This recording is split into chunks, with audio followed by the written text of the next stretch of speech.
అంశం చూసుకుందాం. మరొక అంశం గనక చూసుకున్నట్టయితే వచ్చే అసెంబ్లీ ఎన్నికల్లో పోటీ చేస్తా, రాజకీయ పార్టీగా జాగృతిని మారుస్తాం, త్వరలోనే గ్రామస్థాయి కమిటీల ఏర్పాటు, ఎమ్మెల్సీ కవిత సంచలన ప్రకటన. ఇక జాగృతి అధ్యక్షురాలు కల్వకుంట్ల కవిత తన రాజకీయ భవిష్యత్తుపై కీలక ప్రకటన చేశారు. వచ్చే అసెంబ్లీ ఎన్నికల్లో తను ఖచ్చితంగా పోటీ చేయనున్నట్లుగా స్పష్టం చేశారు. ఇక సోమవారం ఎక్స్ వేదికగా ఆమె నెటిజన్లతో ఆస్క్ కవిత పేరుతో క్వశ్చన్ అవర్ ని నిర్వహించారు. అయితే ప్రథమంగా చూసుకున్నట్టయితే చాలా మంది అంటే నిన్న ఎక్స్లో ఆమె ఒక ట్వీట్ చేయడం జరిగింది. ఖచ్చితంగా వచ్చే ఎన్నికల్లో పోటీ చేస్తానంటూ కూడా ఆమె ప్రకటించడం జరిగింది. అయితే ఎక్స్ వేదికగా ఆమె క్వశ్చన్ ప్రథమంగా చూసుకున్నట్టయితే ఆస్క్ కవిత రే పేరుతో క్వశ్చన్ అవర్ని నిర్వహించారు. అక్కడ నెటిజన్లు కొన్ని ఆసక్తికరమైన క్వశ్చన్స్ అడిగారు.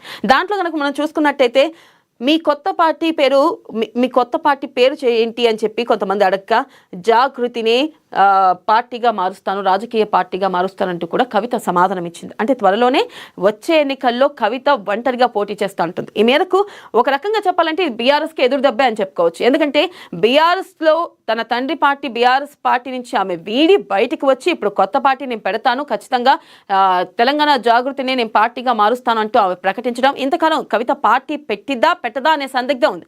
కానీ నిన్న ఎక్స్లో ఏదైతే ఆస్క్ విత్ కవిత అనే క్వశ్చన్ అవర్ నిర్వహించిన తర్వాత మీ కొత్త పార్టీ పేరు చెప్పండి అనగానే ఎలా ఉండాలో మీరే చెప్పండి అంటూ కూడా కవిత సమాధానం ఇచ్చింది. అయితే త్వరలోనే జాగృతి సంస్థ కార్యకలాపాలు గ్రామ స్థాయి వరకు విస్తరిస్తామని, ప్రతి గ్రామంలో కమిటీలను ఏర్పాటు చేస్తామని చెప్పారు. అయితే ఇక్కడ చూసుకున్నట్టయితే ఆమె ప్రత్యక్షంగా నేను ఖచ్చితంగా తెలంగాణ జాగృతి పేరుతోనే పార్టీ పెడతాను అని చెప్పకపోయినా ఆమె అయితే ఒక రకంగా వివరణ ఇచ్చినట్లుగా తెలుస్తుంది. కొంతమేర సంకేతాలు ఇచ్చారు.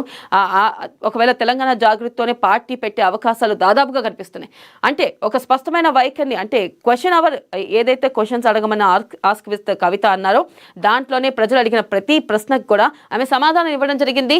దాంట్లోనే ఒక సంకేతం ఇచ్చినట్లుగా తెలుస్తుంది. నిజంగానే కవిత పార్టీ పెట్టి గనక ముందుకు వెళ్తే బీఆర్ఎస్ పార్టీకి ఒక గుదిబండగానే చెప్పుకోవచ్చు. ఎందుకంటే తండ్రి పార్టీని వీడి సపరేట్గా పార్టీ పెట్టి బీఆర్ఎస్ ఓట్లు చీలిపోవడానికి కూడా దాదాపుగా అవకాశాలు ఉన్నాయి. మరి నెక్స్ట్ వచ్చే ప్రథమంగా చూసుకున్నట్టయితే 2028 ఎలక్షన్స్లో కూడా ఒకవేళ గనక ఇదే గనక కవిత పార్టీ పెట్టి సపరేట్గా పార్టీ నిర్మించి కవిత పోటీ చేస్తే గనక దాదాపుగా గనక ఖచ్చితంగా ఇటు బీఆర్ఎస్కి నష్టమనే చెప్పుకోవాలి. మరి బీఆర్ఎస్ దీని నుంచి ఎలా ఎదుర్కొంటుంది?